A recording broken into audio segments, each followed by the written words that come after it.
Hey, I'm Tim Van Beek. I think I know pretty much everyone here. What's your name again? Joseph. Joseph? Anna, and I know the other peeps. That's my boss in the back there. Worked for Backcountry Horsemen, used to work for WTA for a few years, and now I've crossed to the other side. Yep. And my name's Erin McMillan.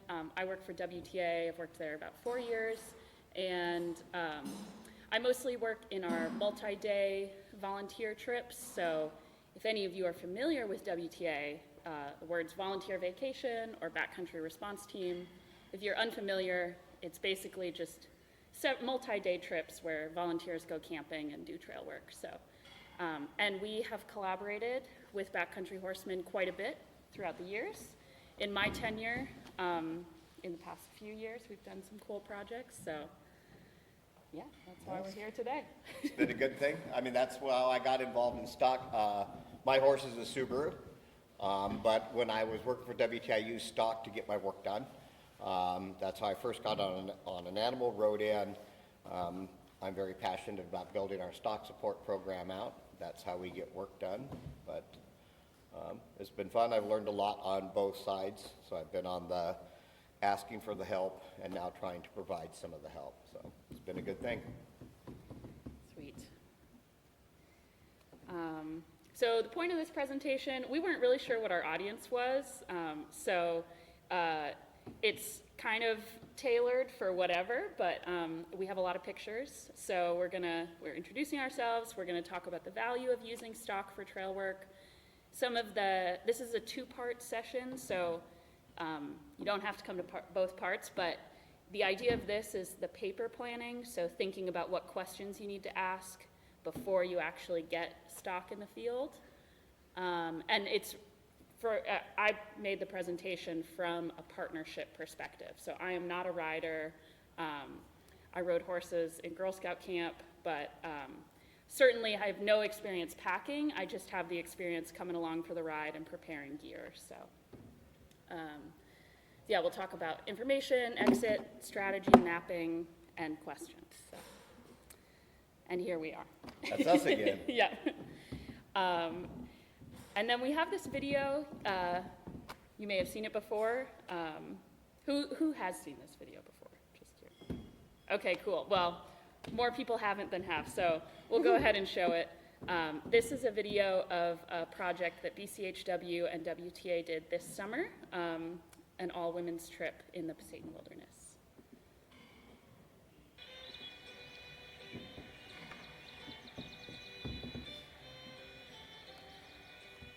This coming trip is a joint venture between Backcountry Horsemen of Washington and WTA.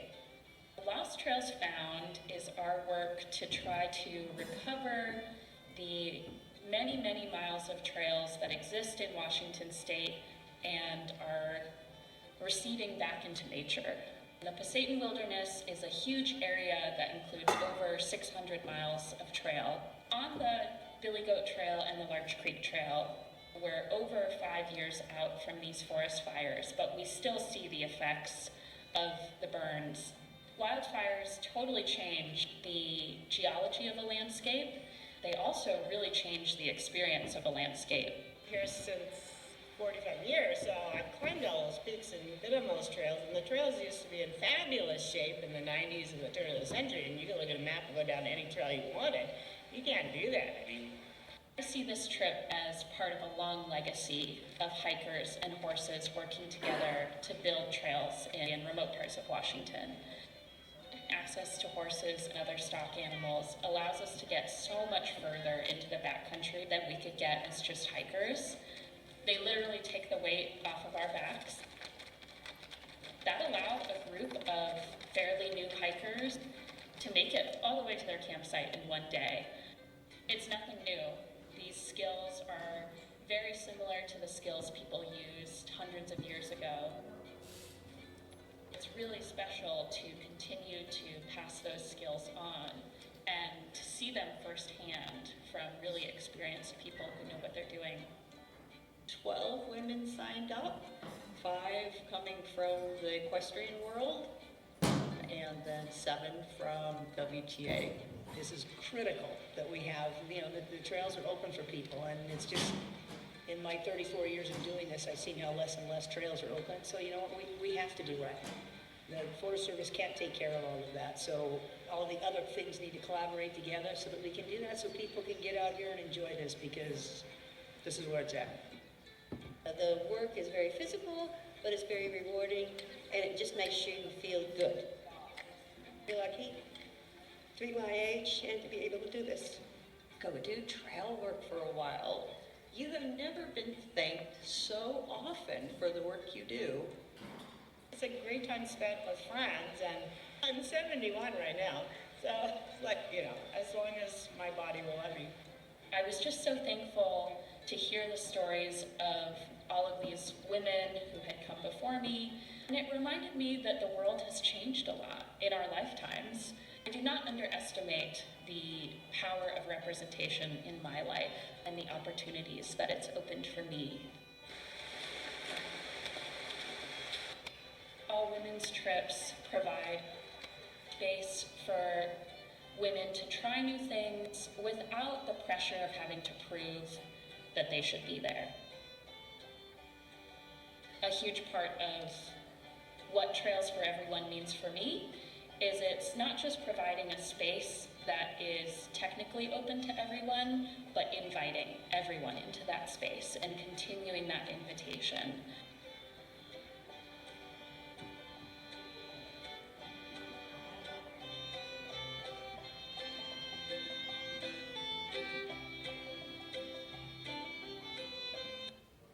All right. Let's see if we go back to full screen here.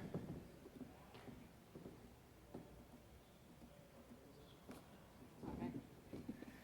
So, value of stock support. When I was working at WTA, I wanted to get a lot of work done, and WTA has a couple different programs, front country work, you're staying at a campground, you're walking 1 or 2 miles in every day, where the chunky work, it's all chunky work, where a lot of the great work is further back in the backcountry. The other way to efficiently get that work done was to get out there further with actual gear to support the crew. So I led volunteer vacations, which means I needed food, I needed tools, I needed supplies. We wanted to stay out there longer. We needed to have a lot of food. When we wanted to get some big, huge projects done, we needed bigger tools, more tools. So really it's just how to extend your week, make it more pleasurable, and just really kind of leverage what you're doing out there to make it just more efficient. Yeah. Yeah, some other stuff if you want to get some big timbers out there. When I first started hiking, I just walked over work out there all the time. There was I didn't even see this stuff. You're walking over a crib wall, didn't even think about it, didn't think about any of the logistics. First I didn't even understand what I was walking on.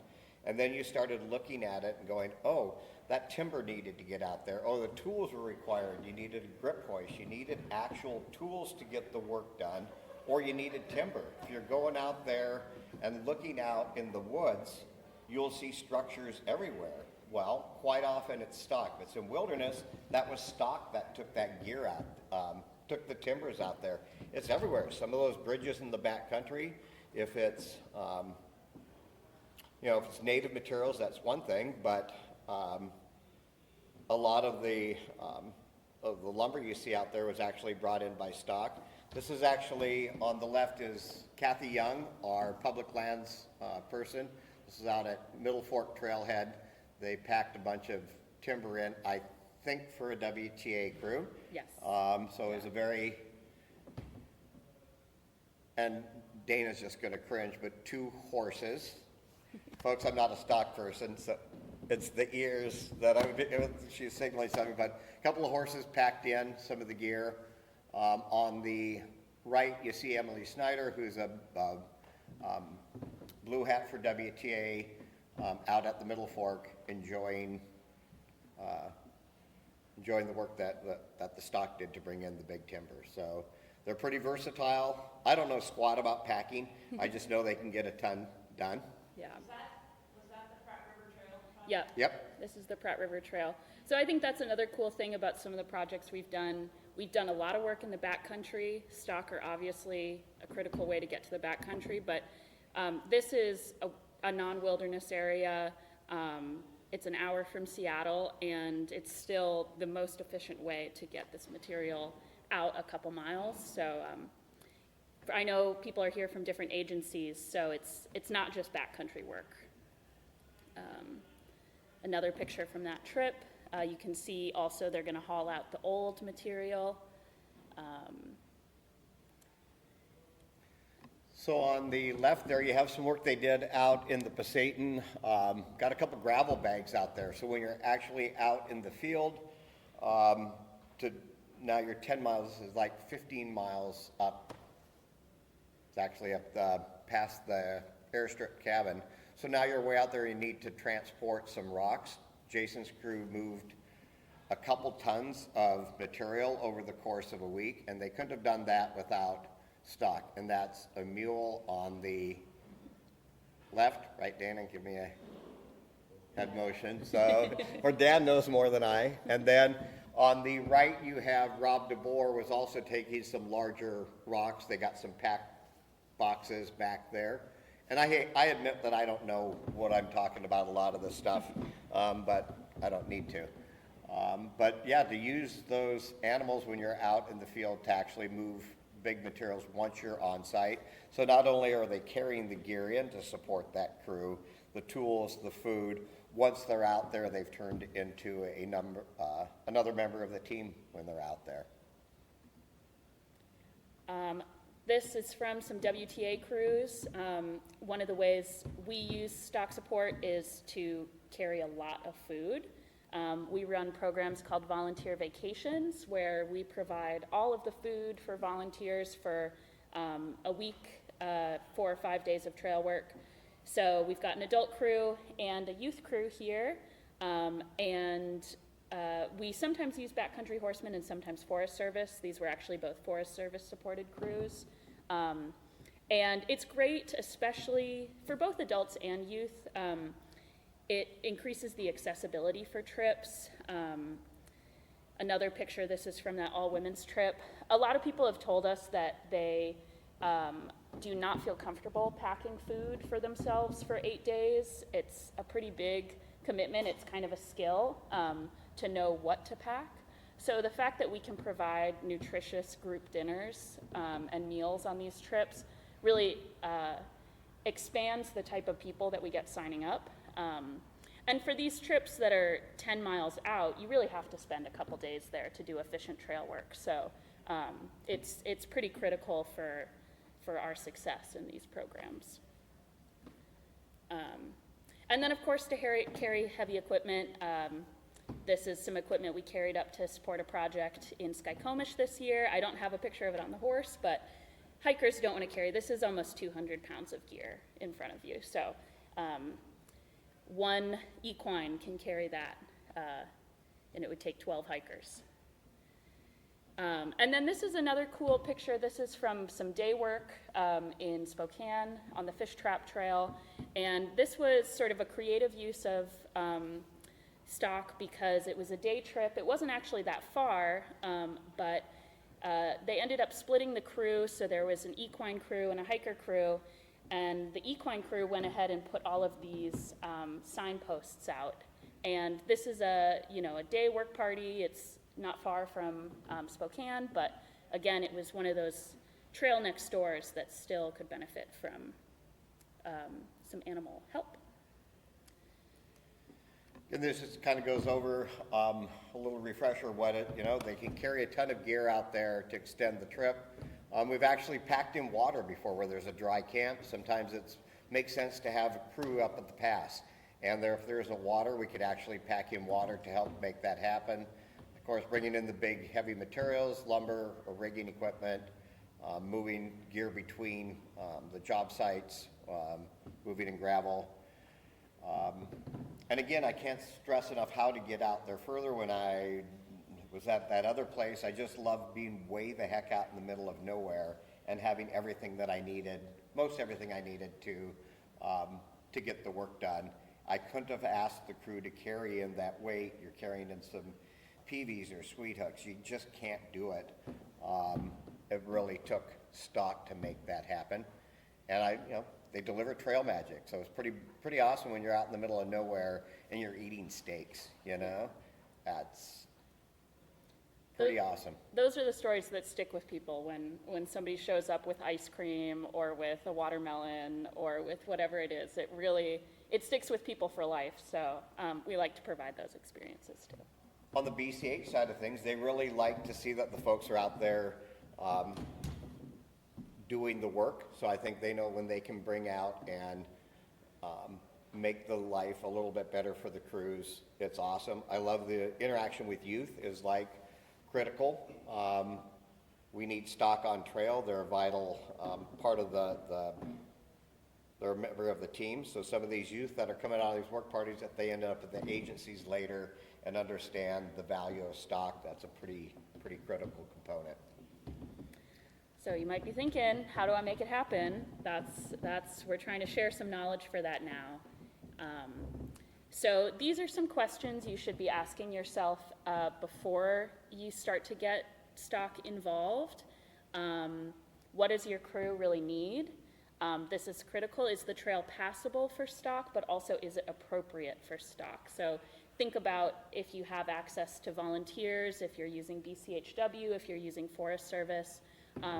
Packers, just like hikers, have different skill levels, and so just be aware of what your crew would be comfortable with.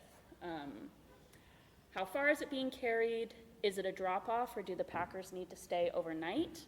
If they need to stay overnight, they need to carry their own gear as well, so that will change the number of animals you need. And then also think about, I think something cool we're trying to do more of is combining crews and having a BCH crew work alongside a WTA crew or whatever it is. So how can you split that work? What projects are appropriate for hikers? What are appropriate for pack teams? How can you be efficient in the field? I think another thing we'd like to aspire to is if you have multiple crews at a location, they're up in the Pasayten, if they're at Spanish Camp, could we start leaving gear out there? And WTA has a crew, BCH has a crew, PCTA, PNTA, pick the initials. Another crew is out there and we start sharing some gear. We're not there yet, but it's something I look at is when you have multiple crews in the same area, can we create some efficiencies? Neither one of us have the bandwidth at this point to do it, but it could be helpful. Now we have some pictures of the several different ways that gear gets up there, so we'll kind of go through some of these options. So steel or plastic panniers, sometimes called bear boxes. I think they've got a set in the back. These are bear resistant or bear proof containers, rodent proof, and that's an easy way to get some gear out there. Maybe a drawback, if you will, is you probably got about 25 pounds in container weight out there, but there are certain areas where you have to have bear protection. It's, every forest is a little different. Okanagan Wenatchee has a little bit more stringent rules, but you need to protect your food when it's out there. It's the right thing to do. So bear containers can be a efficient way to get it out. But again, you're losing some weight. An animal can take about 65 pounds is what I think WTA strives for, 65. Some professional outfitters could take 100 pounds aside, yeah. But I think they worked for 65 pounds aside, so. Yeah, 65 aside, so 130 total. Manties, you have a mantee right here. That is a mantee cloth, is the cloth to wrap it up. Once this is wrapped, it is now called a mantee. Dana's probably just cringing, going, really, dude? But mantees are a great way. So an interesting thing is every stock packer has their own way of doing stuff. So at WTA, they had a 6-animal set. So you've got 6 of the aluminum bins, you've got some green panniers that are the kitchen. Animals 5 and 6 are the tools, the camp gear. That is entirely the stock packer's discretion, how they want to pack it. I know nothing about, I can't even tie a knot. No, seriously. So that is really their world. They need to know exactly what's coming out. They need to know the weight. They need to know the dimensions. But that is their bailiwick, how they want to do it. So this is Jason putting a Manti out there, and that is, can't stress that enough. That's the packer's discretion, how they want to do. But Mantis is a great way. You put that down, you throw some stuff in, they bundle it up. It's a pretty efficient way of getting stuff out there. These are some Mantis on top of, it's top loaded on a mule, and they've got some panniers on the side. So there's stuff full of gear in the orange there, and then they can do a top load. You know, you got stocks running this way, you put a couple panniers, and then to balance that weight out, you put that on top. So animals are pretty picky. You need to have the same amount of weight on each side. But top loading is a great way to put a little bit of extra weight. When I do pack support for PNTA, sometimes the actual camp is 20 miles in, but the crew stays 15 miles the first night. So if you have something top loaded, you pull off that top load. That's what the crew needs to get them through the night. You leave that with them. Then the packer goes and drops the full load 20 miles in. The crew uses the top loaded portion on their first night, and then they hoof it in the next day. Stock can move faster than hikers. They can move about 3 miles an hour. Hikers fully loaded, you know, 2.5 miles an hour. So it can be a, Maybe 1. it depends how steep it is. There's some more versatility I think that you're seeing is you've got some of those, another flavor of panniers. It's bear resistant, a little bit lighter, those green plastic ones. Looks like they've got a saw on this top side of that green pannier. On the other side, you've got some timber there. It looks about 12 feet long. So about the max that they can carry lengthwise is about 12 feet. Again, that was something the packer is going to have to know how long that is. I think different animals are comfortable carrying different size timbers. Ideally, it needs to be the same weight. Again, you can't have some, you know, 2x4x8s on one side and a bunch of, you know, 4x6s, a lot of weight on the other side. So you have to have that balanced out, and the stock handler needs to know what that looks like before it comes out. Ideally, you have the weight written on it so that they know you get there. It just makes the packing in the morning super, it's a big deal to get the stock going. You got to remember that the stock handler's been up since 5. It took them an hour to get their animals in the trailer. They got to get themselves ready. They'll probably have 2 hours on you before they even leave their house. So when they get there, they need to get out there, they need to make the drop. They're quite likely need to get back home, drop it off. They have some insanely long days. So the more efficiencies that you can have gear weighed, it's going to make their lives a lot better. These are some other boxes, different improvised ways. Everybody has their own system, but these are some boxes built to carry tools specifically. A benefit whenever carrying tools, you want to make sure everything is sheathed, no sharp edges. So this is another way to help guard against those sharp edges. This is another strategy, these bins, kind of an improvised strategy, but it works really well for carrying some funny shaped gear. It's a great, it's almost like garbage cans you can throw stuff in, but Yeah. they're a great dump all kind of, they make these custom straps, they get these Rubbermaid containers, they put them in these custom harnesses.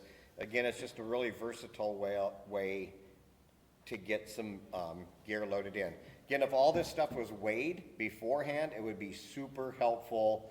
A lot of the packers have these great arm scales. They're pretty good at, you know, they can just tell pretty easily, or a lot of them bring handheld scales. But just again, to create that efficiency in the morning, if the weight is written on stuff, it's super helpful. And again, if gear was packed really tightly, you know, a big fluffy sleeping bag, not so good. sleeping bag crammed into a little stuff sack, much better. It's not just weight, it's volume. You know, if you have a limited amount of stock, you don't want to have a bunch of fluffy stuff because then you're packing air. Yeah. Not good. Yeah, and this picture is again from that Pratt River Trail connector, and these are bins filled with volunteer gear, and that is a challenge of like if it's, you never really know what gear volunteers are bringing out, so if you are going to carry, you know, personal gear, you have to be pretty, it's kind of a learning curve, but you should be pretty direct with people of like, we can give you 15 pounds, we can give you this much space, pack it as tight, as waterproof as you can, and that's kind of a learning curve with working with personal gear, but weighing everything is very helpful. Quite often, different folks have different capabilities. If you have it's early season and they're going 10 miles in 4,000 feet up, they may be able to take a different weight. So if you had add-on weight, it'd be really great. The stock handler would decide, hey, I can take 10 more aside. So you have your, you know, hey, it was 50 pounds, but if you want to add a little bit more on, it's super helpful to have that. These are some Utah bags. It's just another vessel for carrying stuff. They strap on, they go over deckers, or try not to look at Daryl because he's just going to go, really? Here's a little demo. They were at Jason's, one of our dedicated volunteers.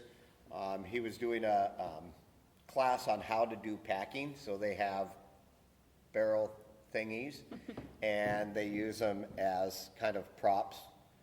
I think another great thing on the photo on the left, Jason's a sawhead. So you look at all those cross cuts, it's wacky how many he has, but just another way that gives you another, it's just super versatile that allows you to take in a lot of different size stuff. Again, just the lumber, showing another way that they did that. And so these are some sets, we'll go through these quick, but just to show some diagrams of how organizations do it. So this one is from PNTA. This is what I call a 4-animal set. Animal 1 and 2 have matched aluminum bins, 65 pounds a side. Animal 3, you've got some plastic bins, weight evenly matched. That's where that top load comes into play, whatever the crew needs for the first night. And Animal 4 is kind of packer's choice. You say, hey, I have 130 pounds, this is what it looks like. What they put it in, a Utah bag, a misspelled Manti, a Rubbermaid container, that's truly the packer's choice. Again, weighed, they need to know what it is beforehand.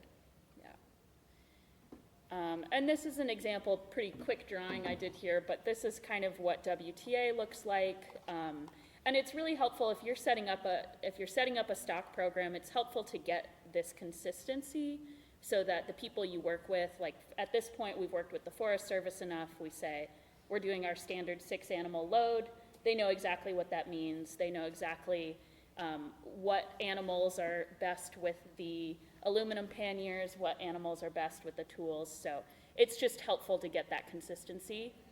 And knowing that your pack in and your pack out may look a little bit different, because if you're packing a lot of food like we are, a lot of consumables, the way it comes out is packed differently, but you still have to get those big boxes out. So You need that weight balance. So when And you your need the crew, weight if you have 2 balance. propane tanks, they need to ideally be burning a little bit through each one. You can't have the loads really unbalanced, or you could get a call from a disgruntled stock packer. In fact, that could be your first touch ever with someone that ends up being your boss, as he calls up and rips you a new, because I'm that guy in Pioneer Square.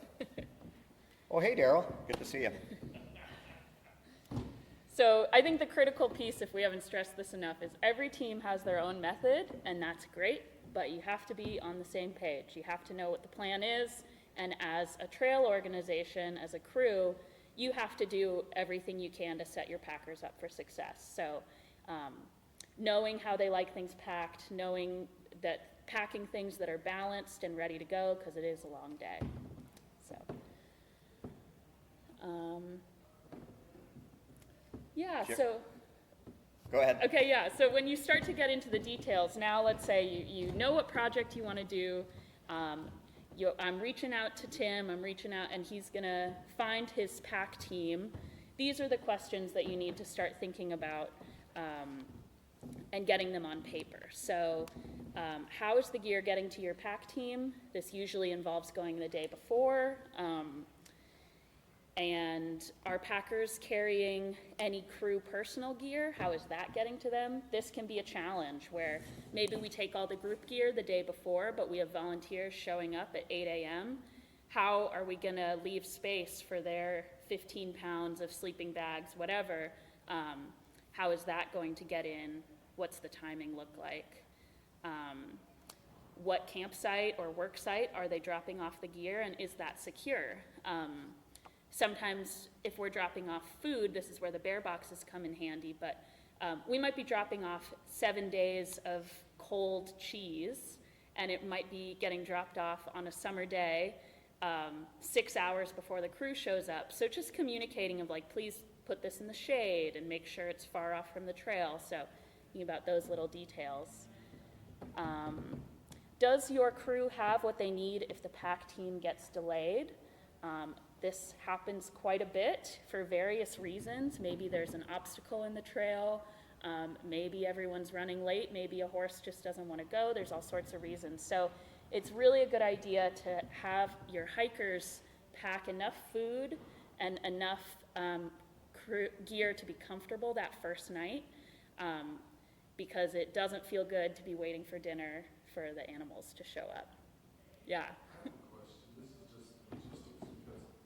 My background, has been, the backcountry has been, mostly hiking, we used, back in the day, we used stock, to support animals for gear and stuff, but, you bring up like in my mind, like eating cheese out in the backcountry is, I could pack a little bit of cheese and eat it for a couple of days, but after that, I kind of get sketched or something, Then all these really cool things that, you can't keep, how do you keep meat or other things that would go bad normally, how do you keep them Yeah.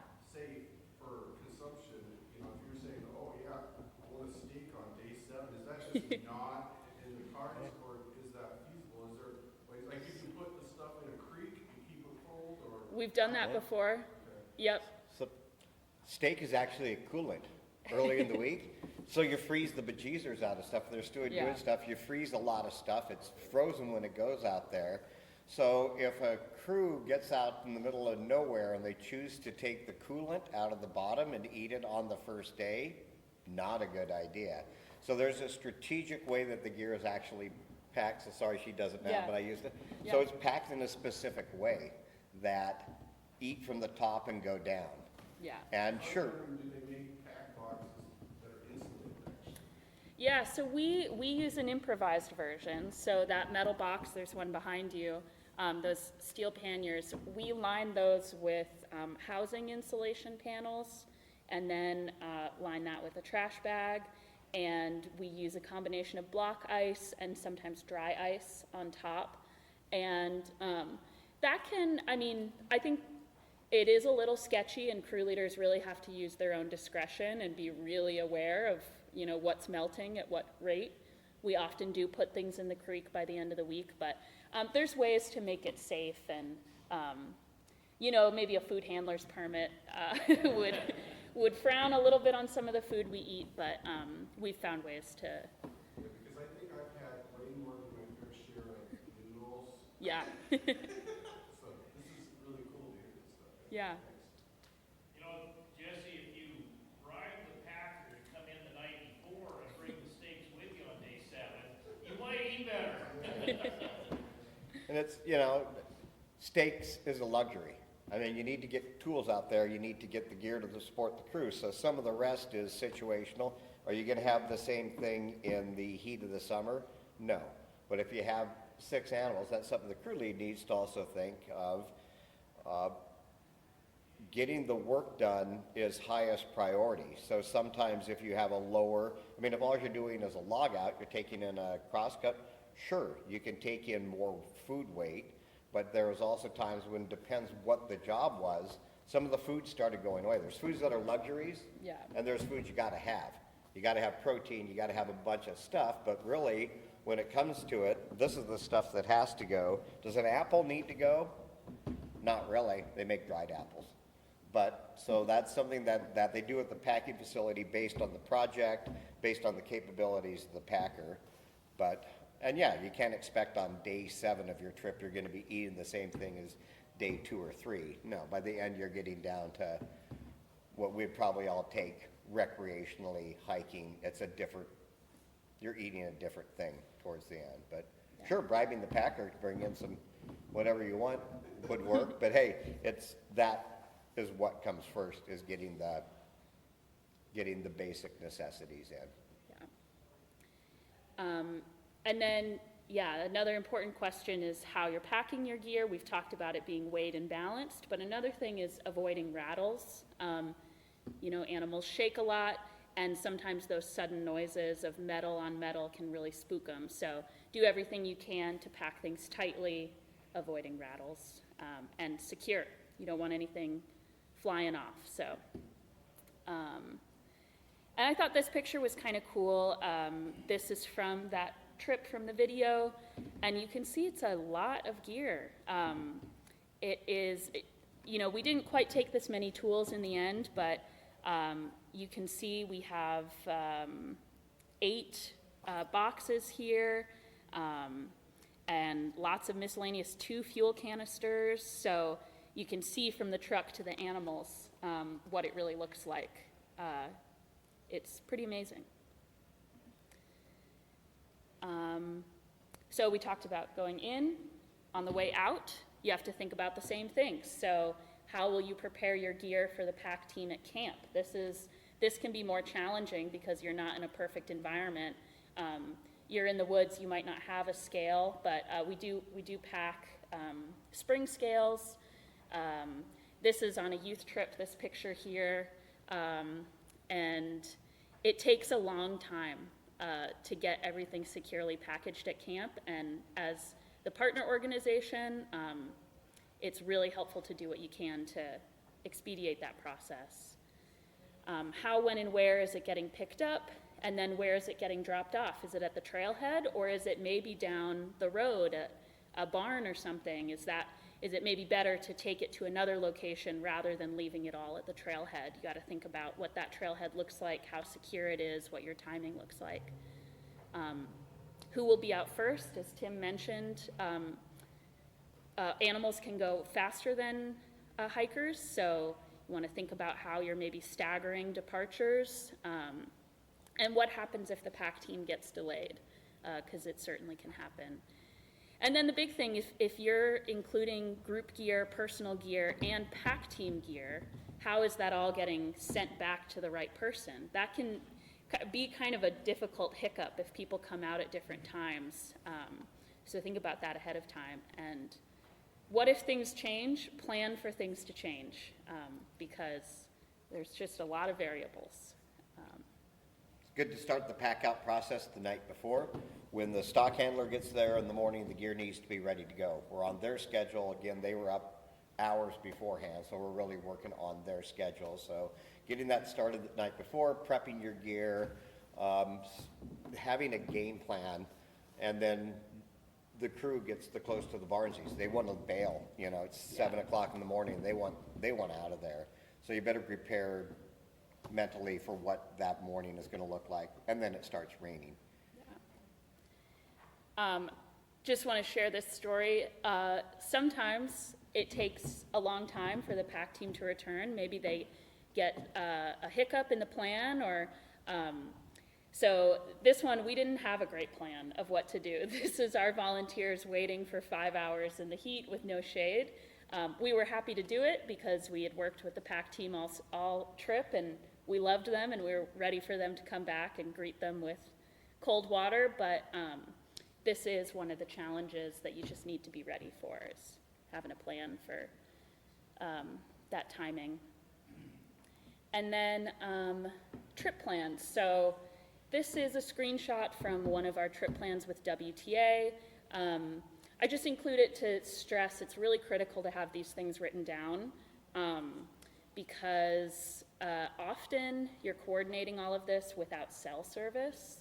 So having a really clear idea of where things are getting dropped off, around what time, and being ready for flexibility. But write things down and make sure both teams have access to these documents. Every group has their own form. WTA has a packing form. PNTA, two different people with PNTA have different forms. Forest Service, it isn't really whose trip plan that we use. You just need to be reviewing this beforehand. So we're pretty adaptable. BCH will do dang near anything, but we need to have that information. It needs to be agreed upon. We need to know what the game plan is, and then have a printed copy. Don't be expecting technology to help you out there. Assume your phone's not going to work and you've got a written plan.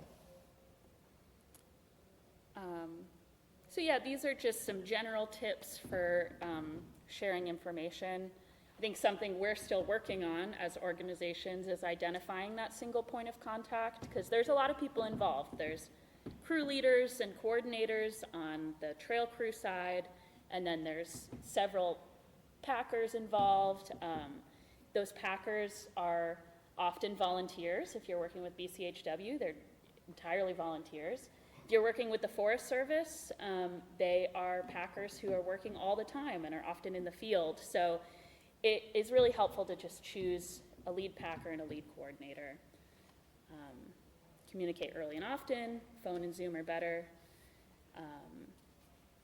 And then, Tim, you were stressing this, but the location or project may change as trail conditions change, but try to keep the dates the same. Similarly, the loads may change. You may decide you need a different piece of equipment, but it's easiest to set at the beginning the number of animals. It's really hard to change that the week before. And if you do show up with an incorrect amount, your crew is going to be packing in that gear. Yeah. So the stock handler only has X amount of capacity, 3 animals, 130 pounds.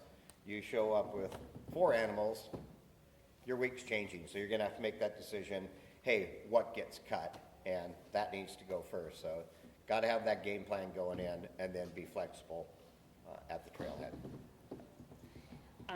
Make sure both teams know the emergency protocols and contacts. When you're combining organizations, each organization has their own protocols, and we don't naturally know each other's protocols. So make sure you're talking about that ahead of time. Who to contact. It's best to have, who are you going to contact in the field? If you have in-reaches or other spot devices, you can communicate in field. That's great.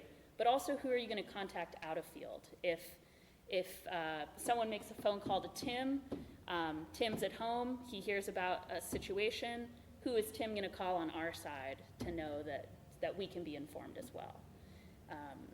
And then loop in your land managers. They're really helpful. They know what's going on in their area better than you do. And so loop them in early, make sure that your project, and make sure that you're not going to overlap with any other PAC projects, and they can also give you up-to-date information about fires. They could also be in the same location. Yeah. So that's something else to be considered. You got a pack string going in, they're coming out. You could have some challenges there when strings meet each other, or if you have a ton of them at a location, just so some of that. It's good to have some communication of who's going where when they're coming in and out. Parking's a huge thing, so please leave room at trailhead for stock parking. Hiker parking looks different than stock parking. Our folks need a lot of room to turn around. There's nothing worse than the stock handler gets to a location to go pack in someone and all those spots are taken. So please be respectful of stock parking at trailheads. It looks different for each group. They need spaces to turn around. It's not just leaving them a just a little bit of length, but they truly need to turn around. So it's hard to think of that when you don't drive a truck and trailer, but certainly leave that. Road conditions, need to be looking at that. It may be open to your car, but it may not be open to stock. So I think that's something ideally you're scouting it beforehand. You know what you're getting into and may need to adjust your plans. If the road gets washed out, as we all know, roads aren't in the best condition. Some are getting fixed, a lot aren't. So that's something that needs to go into your planning. Jesse's gonna kick down a bunch of money for road construction, so. Oh, wow, Jesse, good to see you, dude.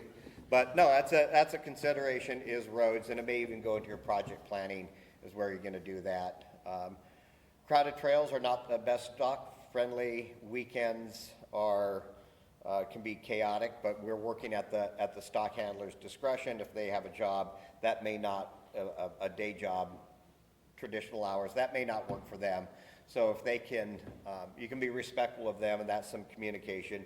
Could be very situational. Some trailheads are just horrific. So maybe that isn't the best fit for that. So I think that goes in part of that planning process. And again, things change, you know. That's the world we live in.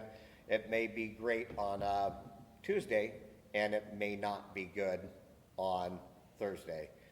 Crews have came out, during the week they're out in the field and trees come down. They come between groups of folks coming out. You have 6 people in one string, they're separated, so very dynamic conditions. It's pretty wise to have a saw with you out on the trail when you're walking in and walking out. Be prepared for it to be different, the hike out, the trip out, than going in. Hiker horse on trail, everyone has to yield to stock. You need to go on the downhill side. Hikers yield to stock. Mountain bikers are at the, I was gonna say bottom of the food chain, but that's not true. But they need to respect hikers. Hikers need to respect the stock. Go on the downhill side, take your hat off, address the stock coming up the trail saying, yo, how's it going? Stock won't necessarily recognize you. Don't jump behind a tree and then try and be nice and quiet.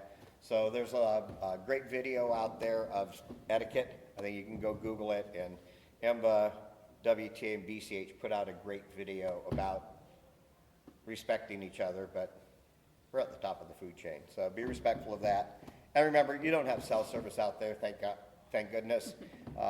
We all love that, but no, you may not have that resource available. Yeah. Yeah, and this photo is from a trip we did, a youth crew in the Enchantments. This is the Snow Lakes Trailhead on a Saturday. And we asked a Forest Service stock team to pack us up from the Snow Lakes Trailhead on a Saturday. And that was a bad idea. And so clearly this was a really challenging place to turn around. Thankfully there was a service road that they had access to, but lesson learned the hard way, really be aware of what your trailhead looks like. Because they're taking these big trailers out. Width, another thing, I think this is a good thing. When they take their animals out of the horse trailer, they need to have some real estate for them. So parking right next to them, not ideal. So if you've ever seen them out there, just watch what goes on. If you want to spend a good hour, watch what that stock handler's going through at the trailhead to get your gear in. It's a big friggin' deal. They're gonna spend an hour or 2 hours just getting ready to take your gear in. So we need to show them love and respect. Yeah. This is an example from nearby. Actually, this was the Little Wenatchee, the road to the Little Wenatchee River trailhead. This is from the Forest Service, and they had a washout. And I know I'm looking at this, I see tire tracks through a car. It would be a little sketchy for a car to pass through, but they said there's no way we're taking our stock trailer through this. So just know that it might not be, you got to respect their boundaries. An example of what it looks like when they pass on trail. This is not an ideal situation. This is not an ideal place to pass, but we did what we could to yield. But you can see the power. These are Forest Service animals. They are big, they are powerful, and our hiking crew looks very small compared to them. So really be aware of safety for both the animals, the riders, and the hikers. Mapping. So mapping's an interesting thing. I'm a big fan of green trails. I like a paper map. I just like the feel of a paper map.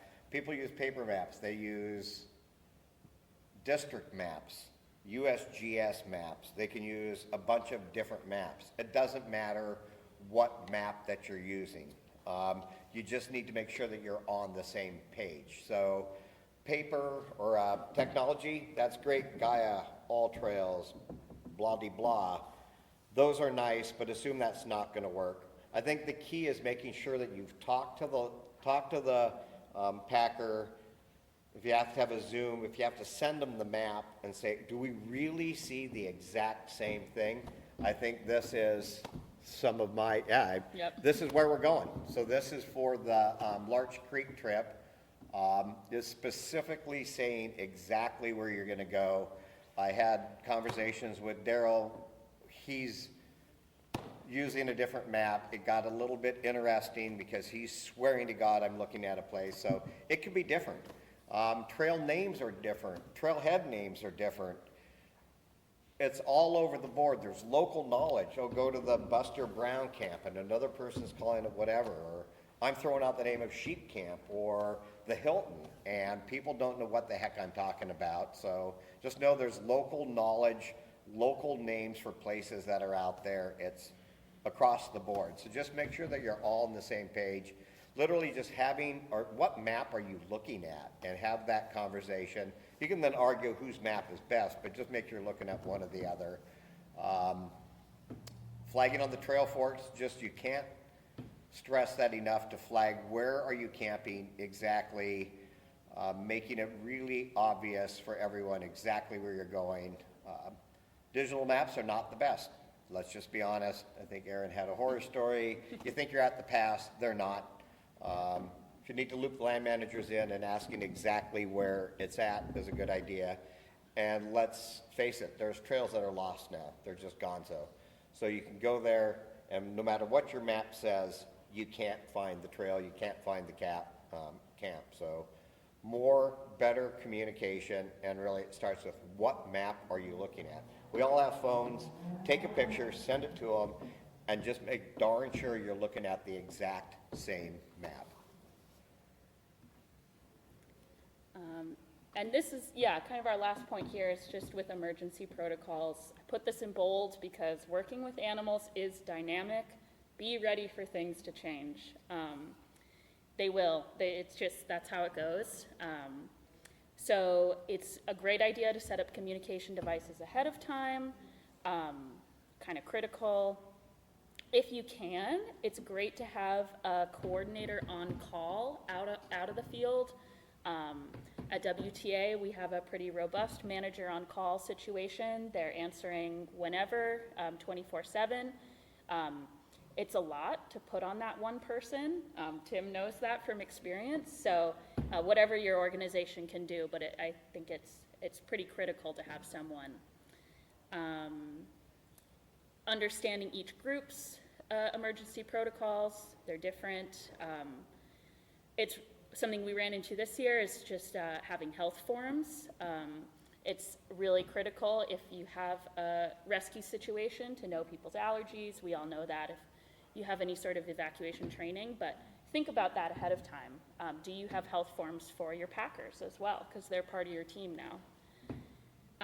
And this note about firearms, we ran into this year, but pack teams sometimes need to take firearms. It's a safety piece, and that might butt up against your agency's policies. So just have conversations about that ahead of time so that nobody's surprised, because it is really important to protect animals in the field and to potentially euthanize an animal if they're critically injured. So just have conversations ahead of time and loop in land managers. We've said that before and we'll say it again.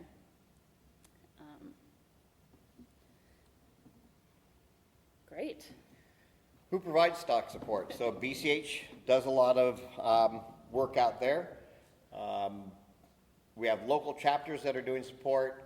I do some coordination for the Pasayten. That's been sort of my bailiwick, but I'm not in charge of it all by any stretch of the imagination. So work with your local folks.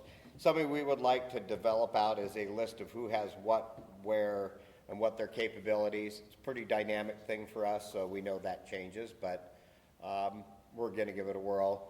Forest Service ranger districts have strings, not as many as they used to. So that's certainly a resource that you can use.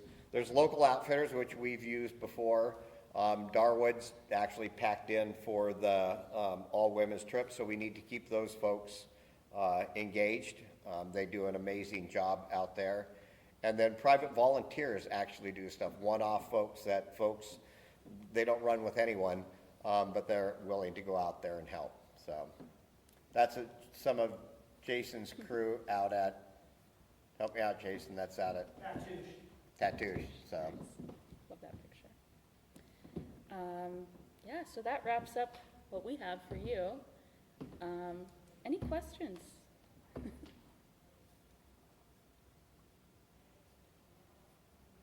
did great. Thanks. Thank you. We need that at 10 a.m. on day 2. So, yeah, Good deal. yeah. There's lots of experienced packers in the room right now, so lots of people you can turn to. So, thanks so much for your attention. And I do have a question for Yeah. an experienced packer. How do you determine the weight your animal can carry? Yeah, Jason, how do you do that? It's based on about 20% of the animal's total body weight and their physical conditioning and age and the terrain in which you're gonna go travel. So if I'm doing 30 miles to Bunker Hill over multiple days, I try to bump my weight down just a little bit. Pretty much about 75 side, 175, 200, right about there would be my maximum weight. So different animals, different terrain, shape. Different age, and some of it has to do with the factor. Can you handle that much gear? Can you throw a 75-pound pannier like that up on the side of a draft mule? That might be a part of your limiting. When you see somebody like, what's her name? Her name's not gonna come to my brain right now. Kathy. In that video, watching her hoist that pannier up on the side of her pack animal. Yeah, there was a great big one. I had asked her to do it before I would do it, but yeah. Yeah. You probably noticed that one slide where there was what do you guys call it, the planning sheet, right? And it said something about, okay, there's a 4-mile trip, 200 feet elevation gain. Now, well, first of all, is that total or is that gross? Because we do go up and down, right? If it was 200 up and then 400 down, you see what I mean? If I saw that trip, even if it's early in the season, my animals aren't laid up all that good, I'm like, I can carry more.